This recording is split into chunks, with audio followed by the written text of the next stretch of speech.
comprend. Anaelewa tu. Ne te dit rien. Asikwambie kitu. Haleluya. Amen. Mwingine shatasema ulikuwa kunichokosha. Yes. Beba ma responsabilité yako. Prends tes responsabilités. Responsable. Il commence à t'insulter comme tu es irresponsable. Alléluia. Amen. Mais moi on me comprend. Mais mie bananyelewa. Que Dieu la garde pour moi. Mungu amuchunge juu yangu. Que Dieu te donne une longue vie. Mungu akupe maisha marefu. Esaïe chapitre 60. Isaya kistari yake sura yake ya 60. Nous sommes au verset 1er. Tuko mu kistari ya kwanza. Et nous allons lire jusqu'au verset 3. Na tutasoma ti kistari ya 3. La Bible dit ceci. Biblia inasema hivi. Lève-toi, sois éclairé. Shimama na wangaziwe. Car ta lumière arrive. Juu nuru yako inakuya. Et la gloire de l'Éternel s'élève sur toi. Na utukufu ya Mungu inasimama juu yako. Voici les ténèbres couvrent la terre. Angalia giza inachana dunia. Et l'obscurité les peuples. Na giza inatawala. Mais sur toi, lakini kwako l'Éternel s'élève. Asema wa milele anashimama. Déjà cette déclaration. Asema hii tangazo ni ya uwezo. Cette déclaration est puissante. Hii tangazo ni ya uwezo. Il dit anasema tangu kistari ya pili. Asema mone giza inajaza dunia na ushiku inaitawala, lakini kwako s'élève. Asema wa milele anashimama. Sur toi pako wewe sa gloire apparaît. Utukufu yake inaonekana. Tu es heureux d'entendre cette parole ce matin. Uko heri kushikia hii neno asubuhi ya leo. Il dit des nations, anasema mataifa marche à ta lumière. Asema natembea kwa nuru yako. Et de rois na bafalme à la clarté de tes rayons. Asema ku mwangaza yako. Vous allez mentionner également na mutapika kistari Lévitique chapitre 19. Asema pa Walawi 19 le verset 2.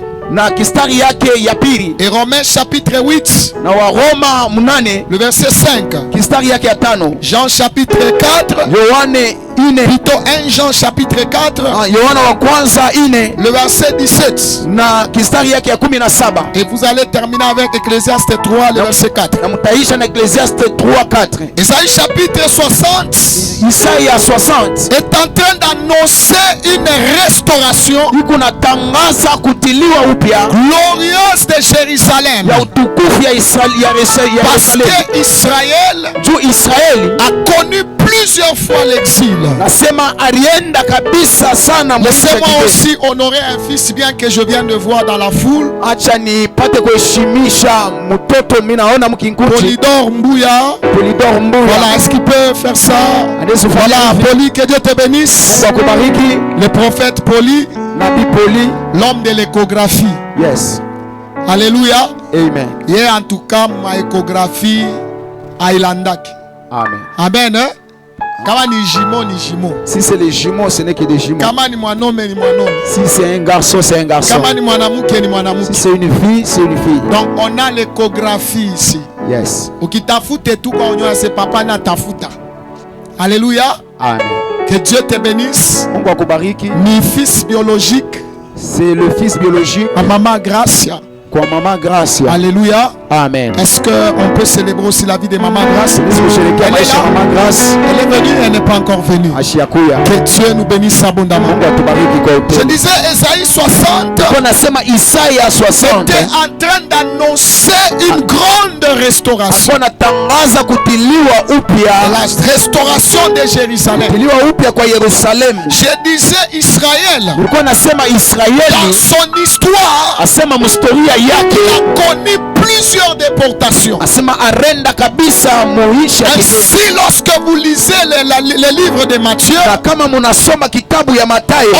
vous parler de la généalogie. En vous parlant de la généalogie, on vous montre il y a 14 générations de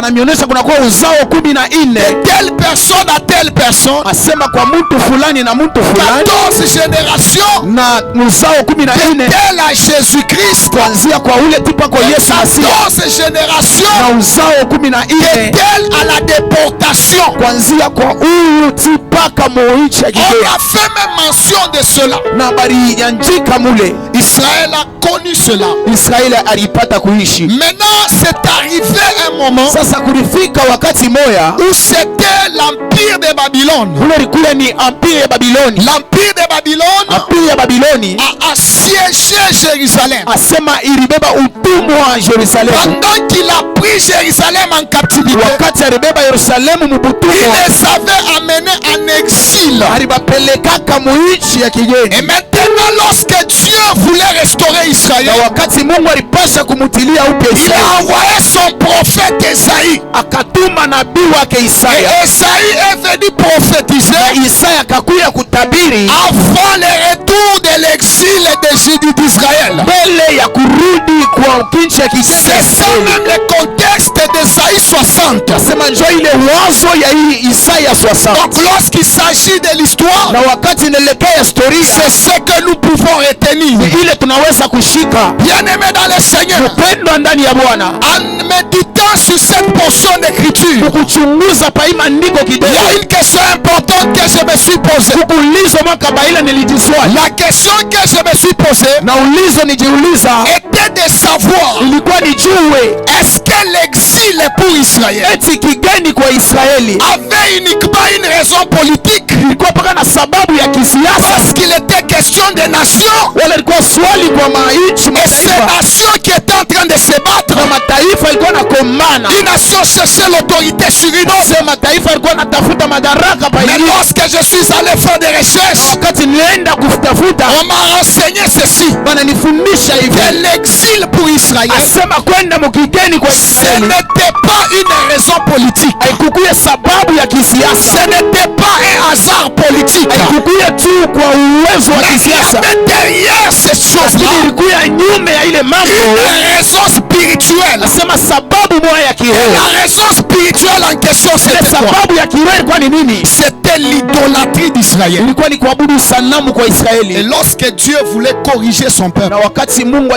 alipenda kutia par le fait taifa de msawa l'infidélité, kupitia kwa Dieu les imposait certaines circonstances. Mungu alikuwa anaweka mashida ingine. Ainsi, qu'est-ce que j'aimerais dire à une Na personne? napenda kuambia mtu mmoja nini? Il y avait ces deux raisons. Kulikuwa ina sababu mbili. La première raison, Sababu ya kwanza c'était l'idolâtrie. ilikuwa ni kuabudu sanamu. Et la deuxième raison, Na sababu ya pili c'était la rébellion. ilikuwa ni utombozi. Bien-aimé dans le Seigneur, Upendo ndani ya Bwana. toutefois, quand tu es en train de traverser une situation, Kila mara ukipitisha mu mashida fulani, si tu sens que cette situation pèse, ukaona kwamba inakuwa ni muziko kwako, n'oublie jamais de te poser la question pourquoi. usisaulike kujiswali ni nini. Cette question Asema hii ulizo vient réveiller notre conscience. inakuyaka kulamusha zamiri Il yetu. n'y a pas de délivrance sans conscience. Hakuna fungulifu bila kubeba zamiri. Toute délivrance Sema fungulifu a yoyote toujours le fondement comme la conscience. inakuwa paka na msingi kupitia zamiri. Et pour booster votre Na conscience, juu ya kutia zamiri mtendo, vous devez vous poser la question pourquoi d'abord. inabidi mujiswali kwa nini. Si jusqu'à aujourd'hui, Kama si tangu leo tu as déjà fini les études, ushakuisha majifunzo tu ne trouves toujours pas le travail, lakini upate paka kazi, essaie de te poser la question pourquoi. ujiulize mbele kwa nini. Si jusqu'à aujourd'hui, Kama si paka leo tu ne fais que te plaindre, na huku paka na je jitompolea, suis avancé en âge, sema natangulia mu je miaka n'ai pas encore trouvé le lakini mariage. siyapata ndoa. Pose-toi la question pourquoi. Ujiulize kwa nini. Si jusqu'à maintenant, Kama si paka sasa essaie de faire les affaires, unapima kuanza biashara, mais les affaires ne marchent toujours pas. biashara biendeke paka, Pour la question de ça, ujiulize njuu ya nini. cette question, Hii swali elle est très importante. ni ya kabaila kabisa Toutes les personnes juu ya bantu bote wale banapenda kufikia mufungulivu. allez, Amen. cette question, Hii sababu kwako inakuya paka ya kujiuliza. j'ai posé la question à la Bible, Niuliza Biblia que de savoir pourquoi. ili nijue njuu ya nini, Et la Bible a enseigné na Biblia inafundisha que c'était l'idolâtrie. asema ilikuwa ni kuabudu sanamu. Aujourd'hui, Leo nous sommes en train de penser que l'idolâtrie, tuko naweza kusema masanamu c'est seulement lorsque nous prenons un statut ou une statue ni paka pale tukabeba statue kimoya. Et nous mettons cela là-bas. Kisanamu tunakieka Et pale. nous commençons à nous prosterner. Na tunaanza kuinama. Le 21e siècle. Asema hii 21e Et siècle. les autres siècles passés. Na masiècle ngine ripita. C'est diffère un peu.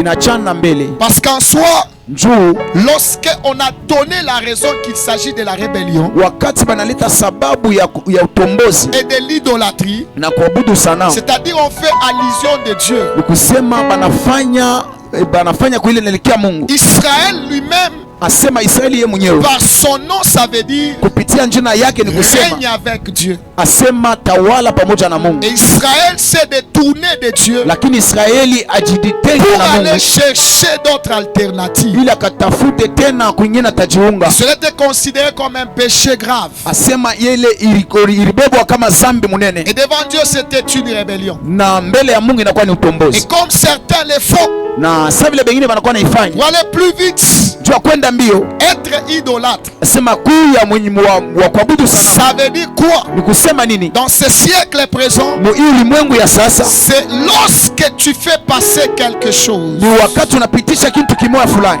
avant Dieu. asema mbele ya Mungu. Lorsque tu aimes quelque chose Wakati unapenda zaidi kitu kimoja plus que Dieu, zaidi ya Mungu. c'est que nous sommes en train de voir aujourd'hui. Vile tunaona leo. J'ai même interpellé les enfants de Dieu. Na nilikumbusha hata batoto ya J'ai dit Mungu. ceci, Nilisema hivi. les choses de Dieu, Asema mambo ya Mungu ce n'est pas une affaire haina tu des mabiashara, gens qui manquent à faire. haina mambo ya bale banapusa bya Parce kufanya. qu'aujourd'hui vous allez voir, Juu leo mtaona il y a des gens pour servir Dieu, huku bantu njuba mtumikie Mungu. c'est lorsqu'il manque à faire. Ni wakati anashinda bya Il y a kufanya. des gens pour prier, c'est lorsqu'il manque à faire. Huku bantu njua aombe ili apuse bya Il y a des kufanya. gens pour aller à l'église, c'est lorsqu'il manque à faire. Tuende kukanisa ifa apuse bya Les kufanya. choses de Dieu Asema mambo ya Mungu ne sont pas pour ceux qui manquent à faire. haina njia bale banapusa bya kufanya. Les choses de Dieu Mambo ya Mungu ne sont pas pour ceux qui manquent à faire. haina njia bale banashinda bya kufanya. Ne marche pas avec Dieu dans ces choses. Usitembee na Mungu mu mambo yake.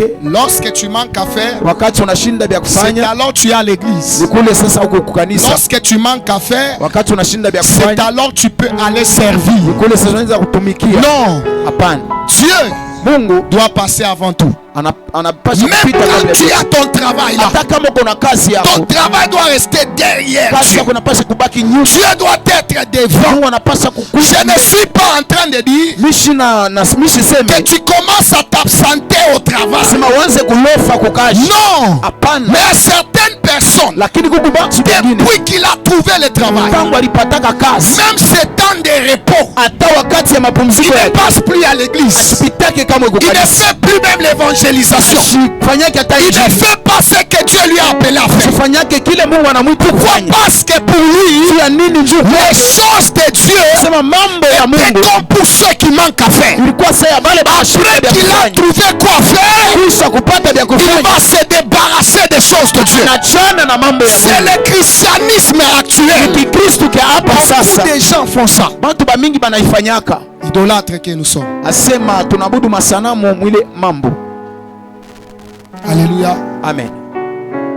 Si tu as cette pensée dans ton esprit, Kama kuna ile mawazo muro yako, essaie rapidement asema de kwa la haraka formater dans ton esprit. uijimishe muro yako Et change ta manière de voir Dieu. na badilisha namna yako ya kuona Si Mungu. tu aimes ton corps plus que Dieu, Kama unapenda mwili yako zaidi ya Mungu, si tu aimes ta femme plus que Dieu, kama unapenda mke wako kuliko si tu Mungu, aimes ton mari plus que Dieu, kama unapenda mume wako kuliko Mungu, si tu aimes ta maison plus que Dieu, kama unapenda nyumba yako c'est zaidi ya de Mungu, l'idolâtrie dans ce siècle. inakuwa ni kuabudu sanamu mwili Mungu. Dieu d'abord, Mungu mbele, ma femme après. ase mke wangu baadaye. Dieu d'abord, Mungu mbele, ma maison après. nyumba yangu Dieu baadaye. d'abord, Mungu mbele, mon travail après. kazi yangu baadaye. Est-ce que quelqu'un comprend? Mtu mwanaelewa? Ce message que je te donne, Hii ujumbe ninakupatia c'est ce message qui va te délivrer. ni ujumbe yenye itakufungula. Je suis capable de t'apporter une motivation et de commencer à prêcher jusqu'à ce que vous vous tenez debout. Mais si nous n'allons pas poser la base pour de bons fondements, nous allons prier avec vous des années et les choses ne vont pas changer. Parce qu'il faut s'attaquer aux causes et les vraies causes pour ce qui est en train de faire de fois bloquer nos vies. De fois Dieu ne sait pas agir dans notre vie. Parce que Dieu ne se retrouve pas dans notre vie et ne retrouve pas sa place dans notre vie. Le premier message que je suis venu te donner ce matin, donne à Dieu sa place dans ta vie. Dieu doit retrouver sa place dans ta vie. Donne à Dieu sa place dans ta maison. Dieu doit retrouver sa place dans ta maison. Donne à Dieu sa place dans ce que tu es en train de faire. Que rien ne prenne la place de Dieu. Il y a quelque chose qui prend la place de Dieu. Tu tombes dans les pièges de l'idolâtrie. Et Dieu peut faire en sorte que certaines choses t'arrivent. Parce que nous avons vu ici que ce qui est arrivé à Israël, Dieu a utilisé Babylone comme une verge pour la correction d'Israël. Il y a des choses qui t'arrivent, des problèmes que tu es en train de traverser. Ces problèmes ne finiront pas lorsque tu vas prier seulement. Ces problèmes attendent que tu donnes à Dieu sa place dans ta vie. Et quand tu donnes à Dieu sa place dans ta vie, ces problèmes-là terminent et finissent. Que quelqu'un comprend.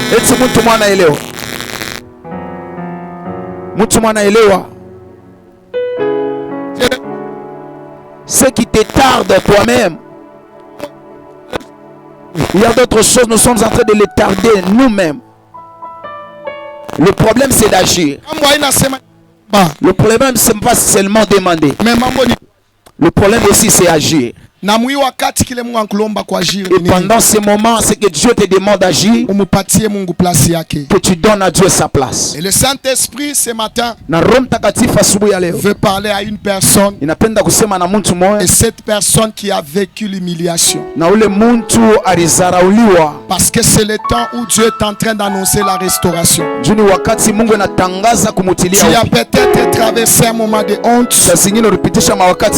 Tu étais tellement déçu. Déçu par des hommes, déçu par des événements. La vie t'a tellement déçu et tu n'as même pas le goût de la vie. Cette montée est pour cette catégorie de gens. Des gens qui ont perdu le goût de la vie. Les gens qui pensent mieux vont mourir que rester en vie. C'est ces gens-là que Dieu a invité à ce banc. Bien-aimé dans le Seigneur, c'est pour ceux-là qui pensent que c'est déjà fini. La montée de ce matin, aujourd'hui le 16 mai, c'est pour toi qui penses que c'est déjà fini pour toi. Le Saint-Esprit est venu t'apporter un message. Écoutez Job chapitre 7. Lorsque vous lisez dans Job 7, Job 14 verset 7 à 9, la Bible déclare qu'il y a encore de l'espoir pour un arbre, même si cet arbre a été coupé.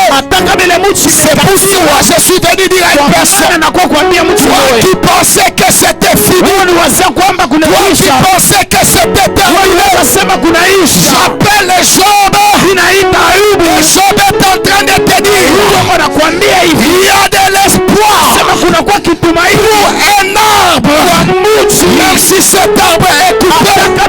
La parole de Dieu déclare, cet arbre-là n'a pas besoin de l'eau, mais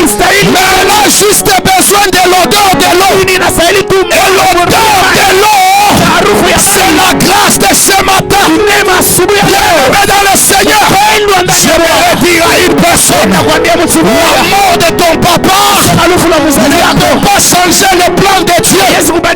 La mort de celui qui soutenait ta famille ne peut pas changer le plan de Dieu. Il y a des gens qui sont en train de parler parce que nous avions perdu tel. Notre famille c'est déjà terminé. Je suis venu te dire, ce n'est pas encore fini. Même la perte de ton capital là que tu as perdu n'a pas changé le plan de Dieu. Le plan de Dieu demeure. Même après avoir perdu, tu es capable de restaurer. Et la restauration c'est aujourd'hui. C'est l'éternel. Tu entres dans ta vie. Tu commences à te restituer tout ce que tu as perdu, tout ce qui t'a échappé. Que Dieu te le donne au nom de Jésus. Même si la médecine a déclaré ta maladie incurable, laisse-moi te dire, c'est la médecine qui a déclaré, mais Dieu n'a pas encore parlé. Nous c'est la voix de Dieu. Nous c'est la voix de Dieu. Et la voix de Dieu c'est ce que je te donne.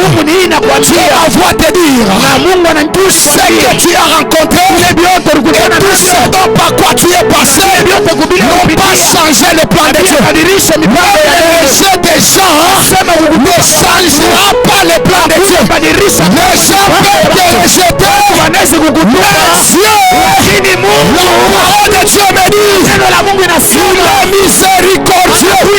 Ce qui veut dire, même là où les gens peuvent te rejeter, il va encore te rapprocher.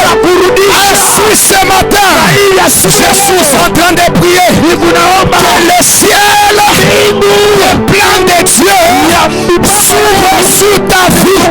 Agitant ce lieu, que ce que Dieu a prévu de faire avec toi, il le fasse au nom de Jésus. Si Dieu a prévu de faire toi une femme mariée, que Dieu te donne un mariage. Si Dieu a prévu de faire de toi un millionnaire, que Dieu te donne des rencontres. C'est par ces rencontres qui vont t'introduire dans la sphère des millionnaires. Est-ce qu'il y a quelqu'un qui comprend ces choses? Dieu t'a destiné à avoir des enfants. Dieu t'a destiné à avoir des enfants. Parce que sa parole déclare, c'est ma maison à moi. Il n'y aura ni femme qui avorte. Fini les avortements. Fini les fausses couches. Fini les avortements. Fini les fausses couches. C'est la voix des rois qui est parlée de parler. Sur ces choses-là, tu es en train de les vivre. Parce qu'il y avait une voix qui avait prononcé la malédiction. Ce soir, je viens et je me tiens sur l'autel de l'alliance de ses œuvres. Je déclare et décrète au nom de Jésus-Christ, tu ne feras plus de fausses couches. Après ça, Sabina Kutabilia, Mazui Jirande Ingie, Aïta Toka, Bakapalo Taramba Mutozu, Katika jina la Yesu. Si Dieu t'a destiné à travailler mu kampuni, je déclare au nom de Jésus que les anges de Dieu qui soutiennent ces programmes ouvrent toutes les portes des grandes entreprises après cette montagne. Que tu entres, que tu travailles, rien ne peut arrêter le plan de Dieu.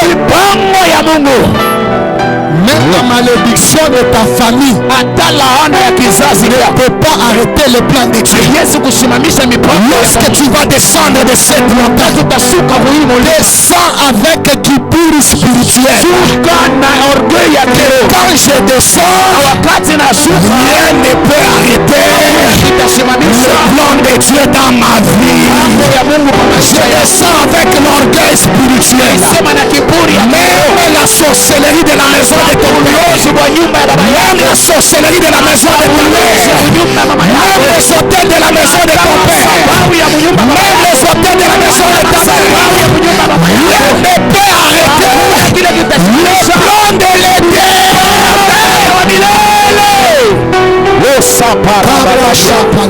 Au nom de Jésus.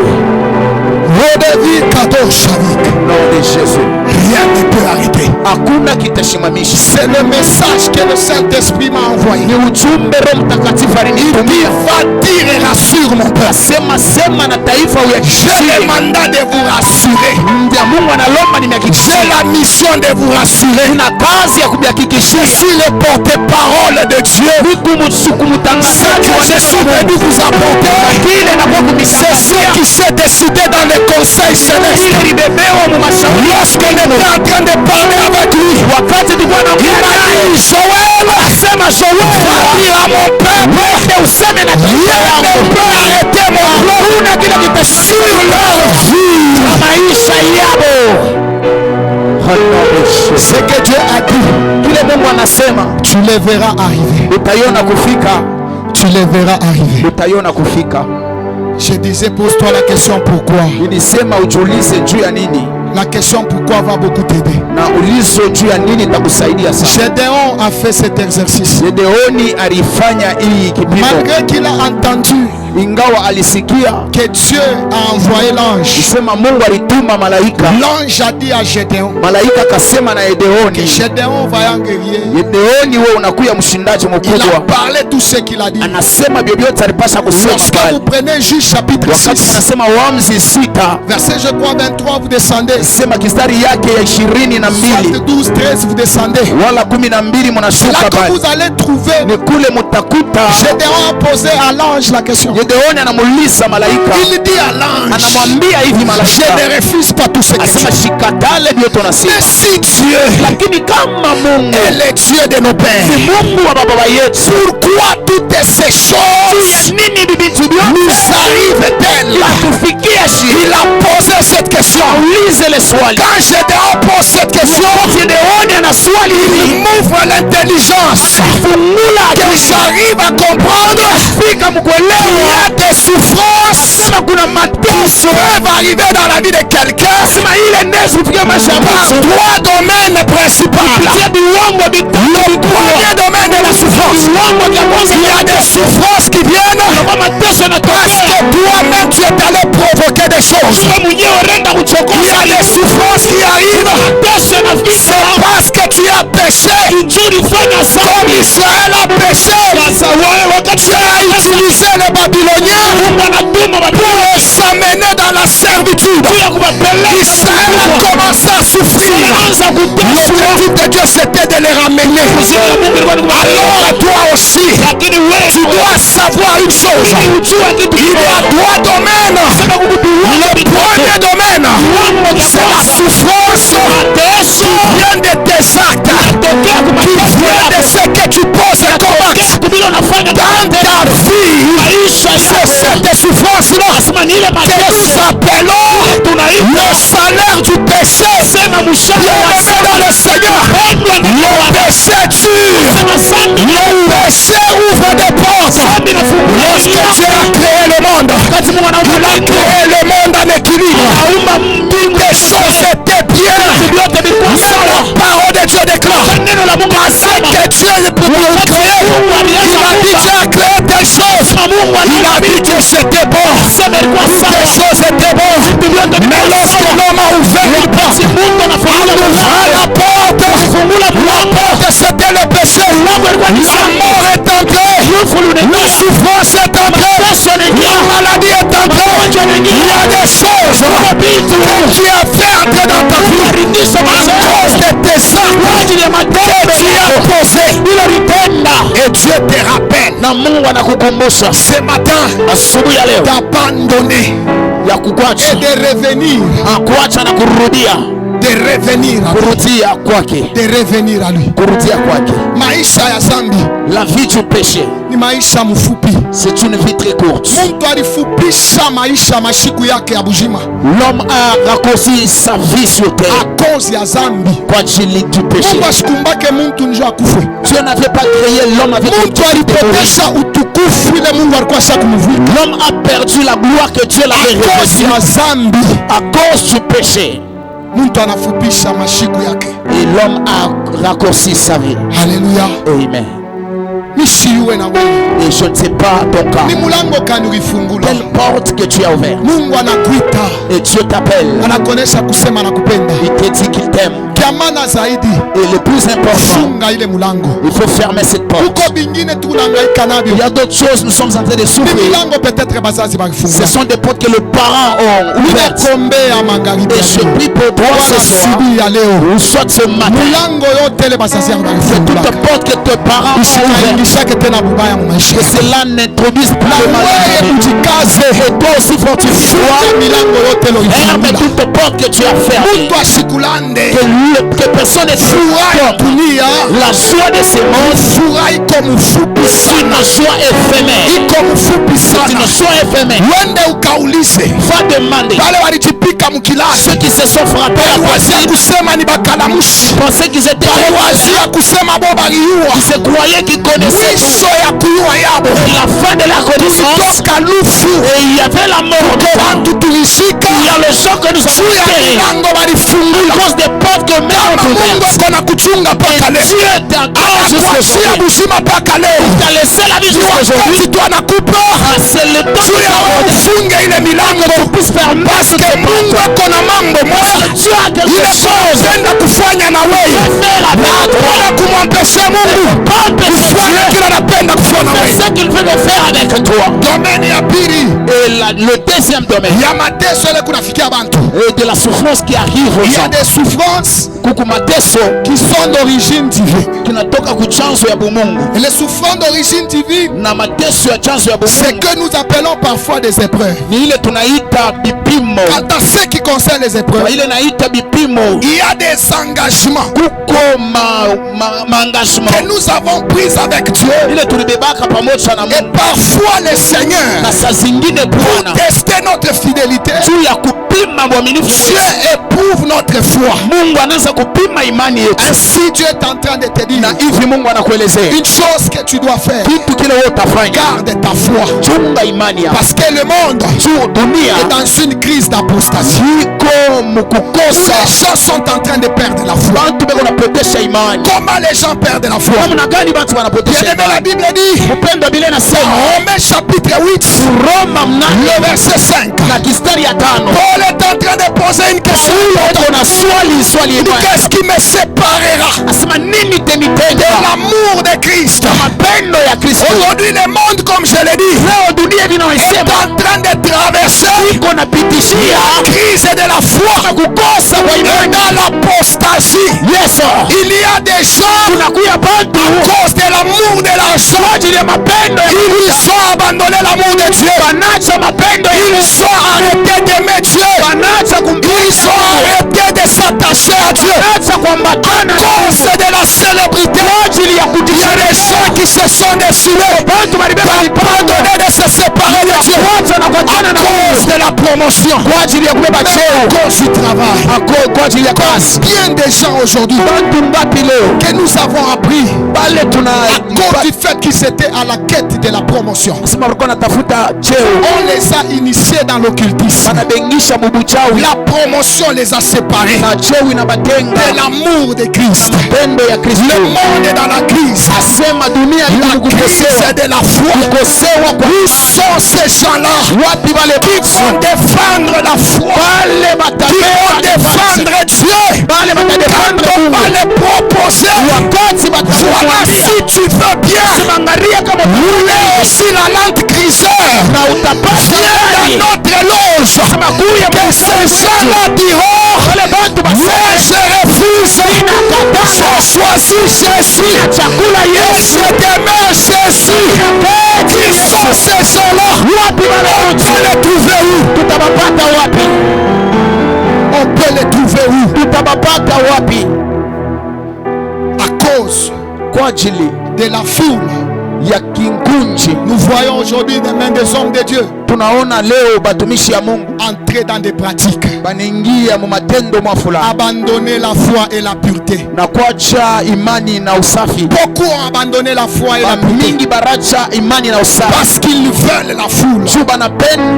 J'ai dit la fois passée, et même si dans le ministère la seule voie pour la foule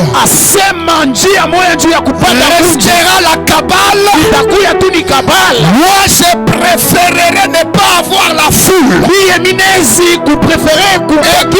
garder Dieu que aller dans la cabale pour avoir la foule. Parce que je me pose la question, après la foule, quel sera mon sort? Nous sommes en train de voir aujourd'hui, il y a des serviteurs qui meurent. Le premier réflexe, tout le monde dit Muchuki bana muchukia, c'est la haine contre lui. Ce sont des poisons contre lui.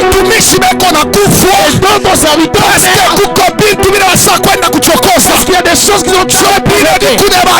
Ce sont des choses. Moi je dis, si dans ce monde ici, faire la foule, la seule voie restera la cabane, moi je préférerais prier avec deux personnes et garder Dieu. Je préférerais prier avec trois personnes et garder Dieu. Tu dois te poser la question, si l'on m'enlève l'église que j'ai, les titres que j'ai, on m'enlève tout ce que j'ai, est-ce que Jésus me restera-t-il? Avant de poser tout acte, pose-toi cette question. Il y a des gens qui se posent pas cette question. Lorsqu'on va tout m'enlever, si on m'enlève les titres d'apôtre, si on m'enlève les titres d'évêque, si on m'enlève les titres de bishop, si on m'enlève les titres de prophète, si on m'enlève les titres d'archibishop, si on m'enlève les titres, je ne sais pas les titres, et qu'on m'enlève l'église, mais restera-t-il Jésus? Si ne restera pas Jésus, tu es en train de passer ton temps pour rien. Et le peuple que tu es en train de conduire, tu es en train de les amener à la perdition. Bien-aimé le Seigneur, la trompette de la repentance est en train de sonner. Alléluia. Amen. Si on t'enlève tout ce que tu as, est-ce que tu as gagné? Est-ce que tu resteras avec Jésus? Si on refuse, est-ce que tu pries dans l'intercession? Si on te refuse de chanter au canon vocal, si on te refuse de chanter à la chorale, si on t'enlève tout ça, est-ce que te restera-t-il Jésus? Il y a des gens qui sont dans les choses de Dieu mais qui n'ont pas Dieu lui-même qui gouverne ces choses. Ça ne te sert à rien d'être là en train de perdre ton temps. Le problème ce n'est pas choisir le département à l'église, mais le problème c'est avoir une relation avec Dieu. Cherche à avoir une relation avec Dieu. Cherche à avoir une relation avec Dieu. Et le troisième domaine de la souffrance, je suis en train de terminer. Il y a des souffrances qui sont d'origine satanique. Où ces souffrances sont vues comme une tentation. Et dans Jacques chapitre 5 au verset 16, la Bible déclare, quelqu'un parmi vous est-il dans la souffrance? Et on donne une alternative. On dit que cette personne doit prier. Bien-aimé dans le Seigneur, si tu es dans telle dimension de souffrance et que tu réalises que ta souffrance c'est l'œuvre du diable, tu réalises que ta souffrance c'est l'œuvre des ténèbres, tu es en train de t'appeler à une chose. La prière ne doit pas être une option pour toi. Si tu dans le domaine où la souffrance vient des ténèbres, la prière pour toi ne doit pas être une option. Ça doit être une obligation. C'est quand même papa, je me rappelle. Moutou, c'est toi qui souffres avec des problèmes. C'est toi qui traverses des temps difficiles.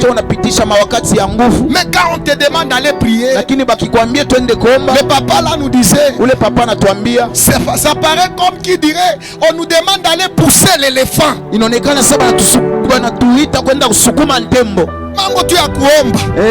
C'est comme si on nous envoyait d'aller pousser un éléphant. Non, non. Il y a des gens prier, c'est compliqué. Mais tous les jours ils t'appellent. Papa, ça ne marche pas. Tu lui dis il faut prier.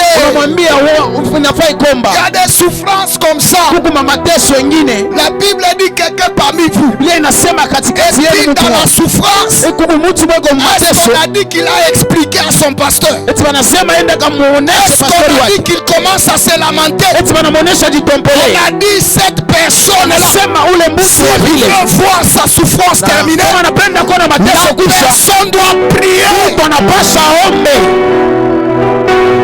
Alléluia. Amen. Aime la prière. Aime la prière. La prière ne doit pas être une option. Pour celui-là qui est dans la souffrance du domaine satanique. Parce que Satan est présenté comme un adversaire. Et il s'oppose au plan merveilleux de Dieu. Ta vie et ta destinée. Bien aimé dans le Seigneur.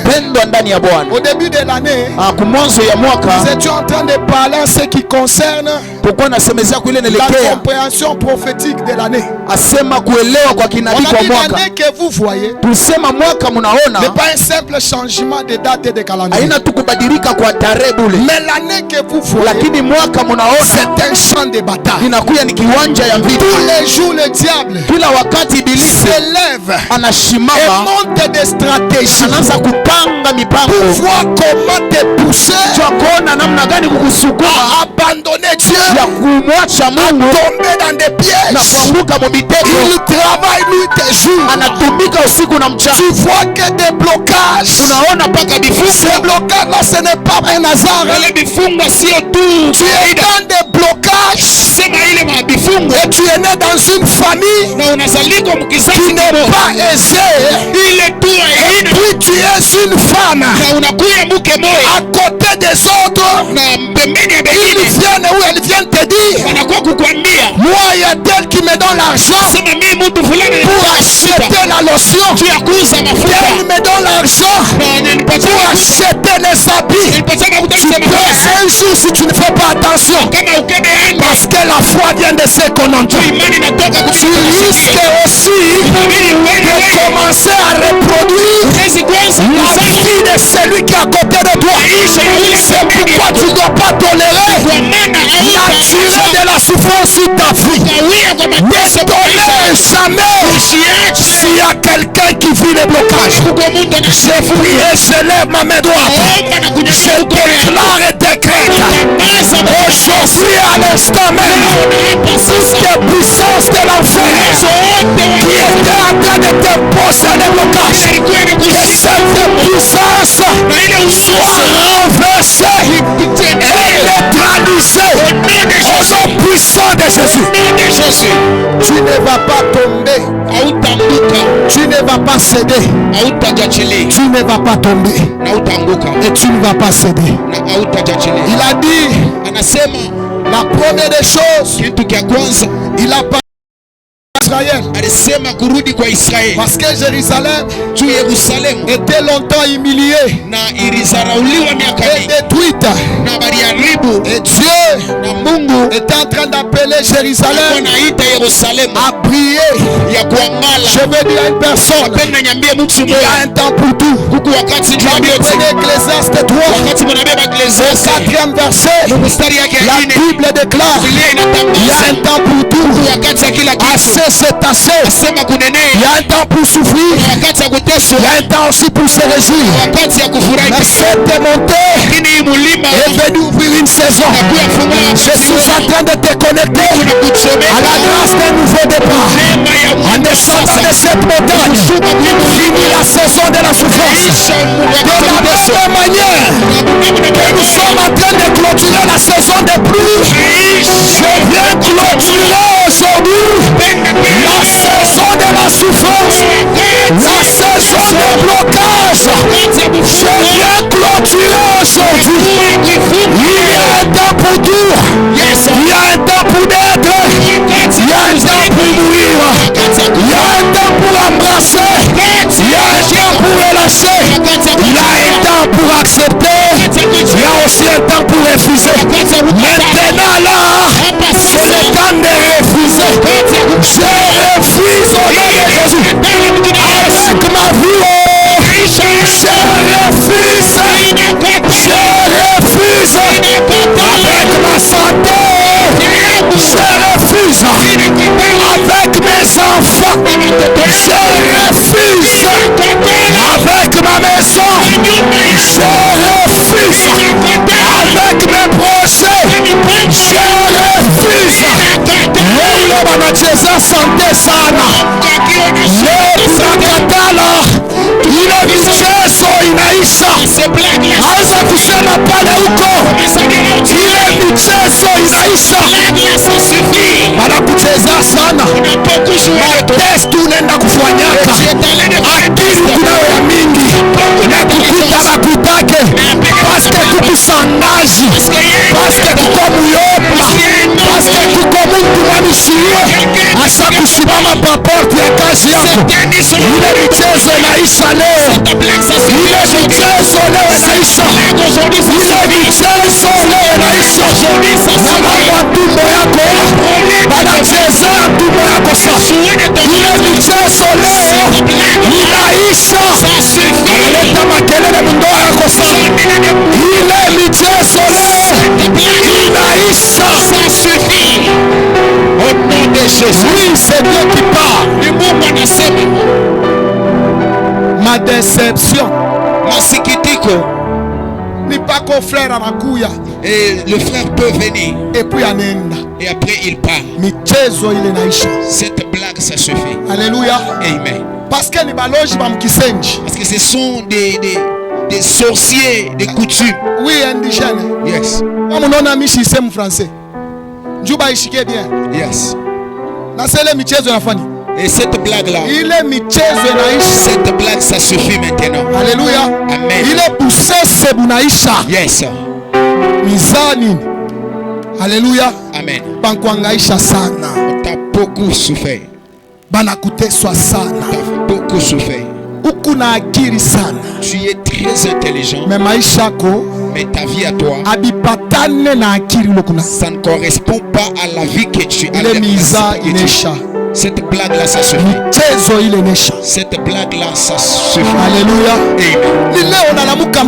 Aujourd'hui, tu te réveilles au demain, c'est la hanche. Oh, demain, le lendemain, c'est la colonne. Cette blague, ça suffit. Inaisha. Amen. Alléluia. Amen. Il a dit, je termine par là. Il dit, les nations viendront et marcheront à la clarté de ta lumière. Ça, c'est la bonne nouvelle que je suis venu apporter à une personne. C'est en train de refléter pratiquement. Inaonyesha pale wanasema les nations. On parle des païens. Tu vas mettre d'abord premièrement les païens. Qu'est-ce qui est arrivé? Les païens se moquent de toi et de ton choix de servir Dieu. Et ils prennent ça, leur fête des marchés ou les choix qu'ils ont faits, de marcher dans une vie de désordre pour maîtriser la vie. Ils ont dit que toi tu perds le temps. Ils commencent à se moquer de toi. Je suis venu te dire, tu n'as pas fait un mauvais choix.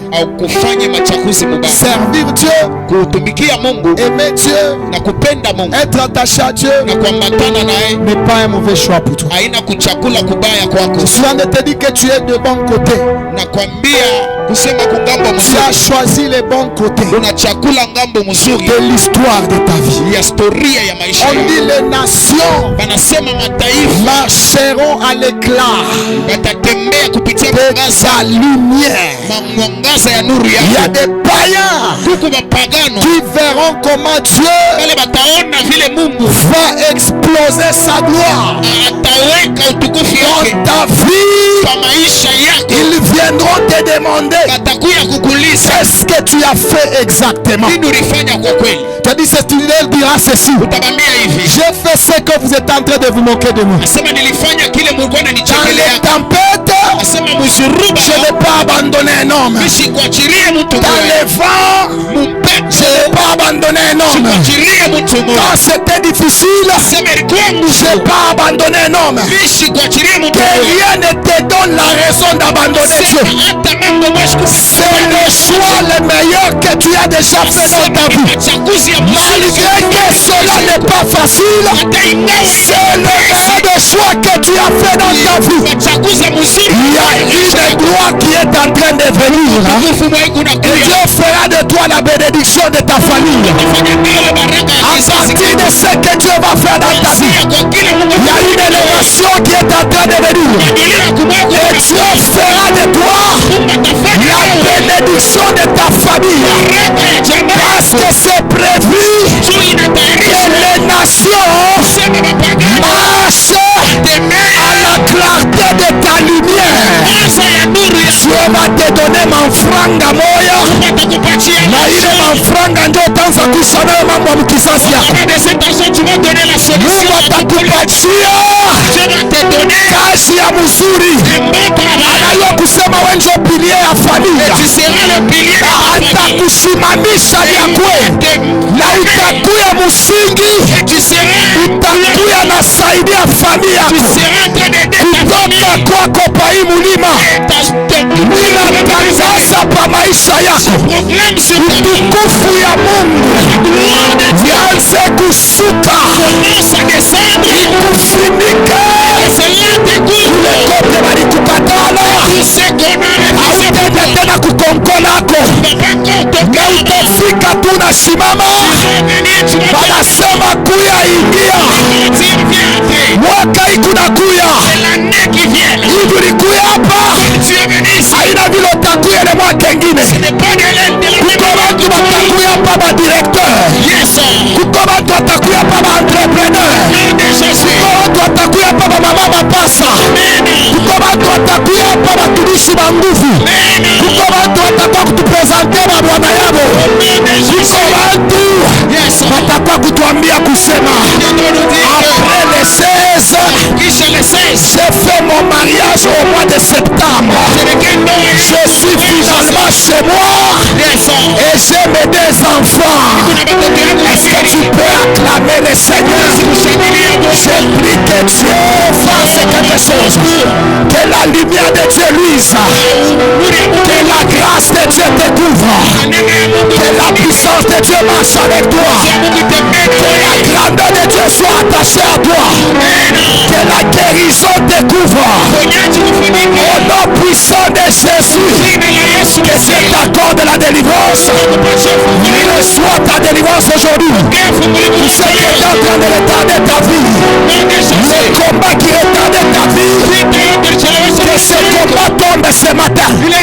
Dans le nom puissant de Jésus.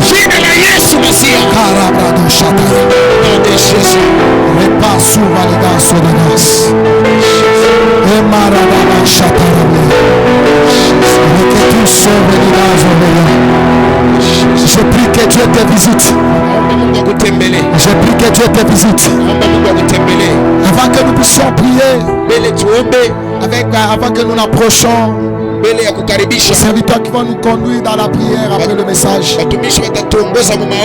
Je vais faire un service rapidement. D'abord, j'aimerais honorer la présence d'un ami bien.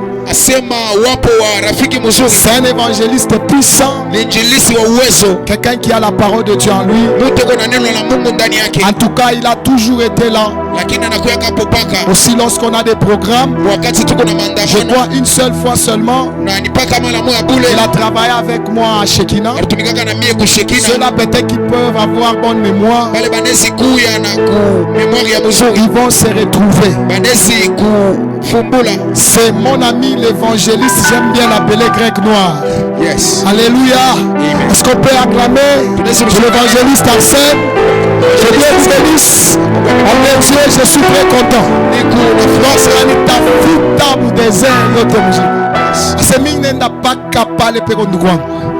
Il est aussi d'origine Alikasi.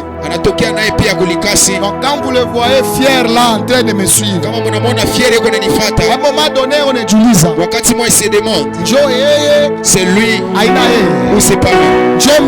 C'est moi que Dieu a déjà transformé. Alléluia. Amen. Nous voici pour ça. Amen. Le service que nous allons faire, j'aime bien cette montée. Elle est accompagnée de signes. Nous avons tellement prié avant de venir à la montagne. Lorsqu'on est arrivé, le premier signe m'a épaté. L'ange de Dieu est venu vers moi. Et cet ange m'a parlé personnellement. Il m'a donné des prophéties personnelles. J'ai été prophétisé. La première prophétie qui m'a dit, il dit ceci, dis à ces gens-là qui ne voient pas ton corps. Amen. Alléluia. Amen. Il dit qui ne voient pas ton corps.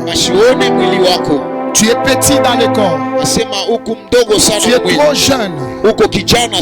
Mais dis-leur qui ne voient pas ton corps. La suite à chacun de méditer. Yes. Parce que si je veux ouvrir, ça sera comme si je suis en train de chercher à me vanter. Mais je vous donne les flashs des paroles qu'il m'a donné. Après il m'a dit, je vois là où vous êtes une grosse pierre. Alléluia. Amen. Et on n'était pas avec lui. Cette œuvre a commencé à Iseka. Yes. Là où il y a une grosse pierre. Il dit je vois une grosse pierre. Et cette pierre là, c'est comme l'autel sur lequel vous avez déposé des paroles pour ce travail. J'ai dit waouh.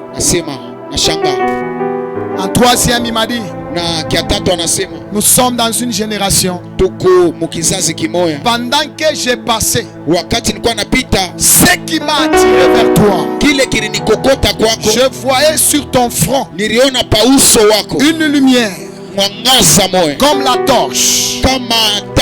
J'ai dit à Dieu, il a posé la question à Dieu, cet homme ici, un occultiste ou bien un homme de Dieu?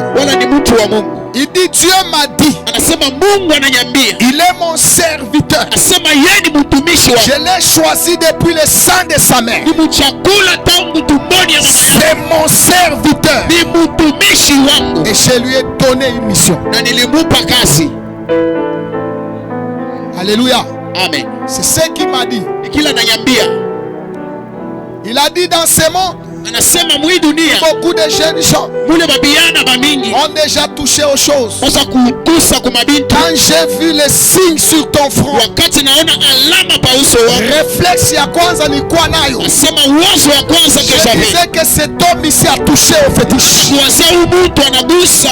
Et le Seigneur m'a dit, tu es son serviteur. Et pourquoi il m'a montré ces signes? Parce que dans les jours qui viennent, les choses que Dieu va faire avec toi, les gens qui vont le voir et ceux qui vont les entendre te traiteront d'occultistes. Il a dit, quelquefois, tu as eu à consommer de mauvaises choses. Mais par la grâce de Dieu, ces choses ne t'ont rien fait. Alléluia. Amen. Et la dernière direction qu'il m'a donnée, tu vas donner à tout le monde qui sera là la bouteille d'eau. Et cette bouteille d'eau, tu vas prier dessus, tu vas déclarer. Et cette bouteille d'eau, tu vas libérer la grâce de Dieu, l'énergie divine. Et quiconque va boire cette eau, quelle que soit sa maladie, quel que soit son problème, quel que soit son cas, descendra de cette montagne avec les résultats. Je lève ma main droite, je me tiens sur l'autel de l'alliance qui accompagne cette œuvre. Je libère au nom de Jésus l'énergie divine dans la bouteille d'eau que tu possèdes. Que cette eau que tu as change et devienne le sang de Jésus.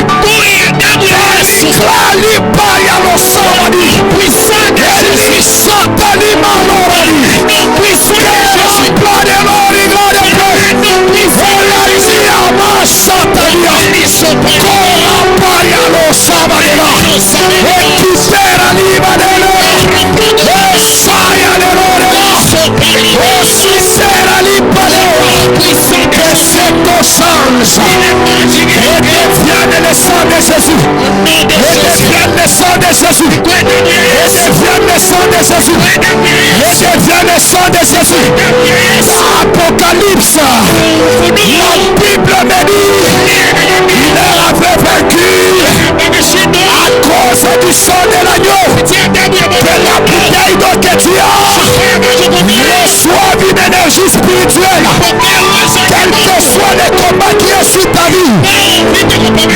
Le monde te dit, l'eau c'est la vie. C'est cette eau que tu as, devienne la vie de Dieu, qui entrera dans ton corps, qui entrera dans ton âme, qui entrera dans ton esprit. Que cette eau-là devienne la vie de Dieu. Pendant que tu vas commencer à consommer cette eau, dis que je consomme la vie de Dieu. Que cette vie entre dans mon âme, que cette vie entre dans mon corps. Au nom de Jésus de Nazareth. Oh mon Dieu, commence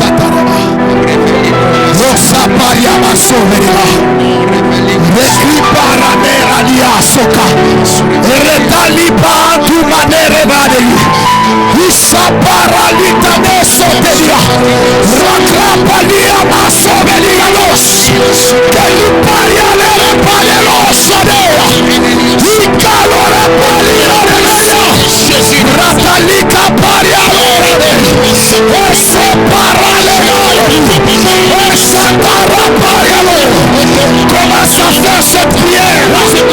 Tu es en train de dire à Dieu que cette eau que j'ai entre mes mains devienne le sang de Jésus. Que cette eau que j'ai entre mes mains devienne la vie de Dieu. Alors que je donnerai cette eau à mes enfants, alors que je donnerai à mon mari, alors que je Je boirai cette eau. Que ça soit la vie de Dieu qui entre. Que ça soit la vie de Dieu qui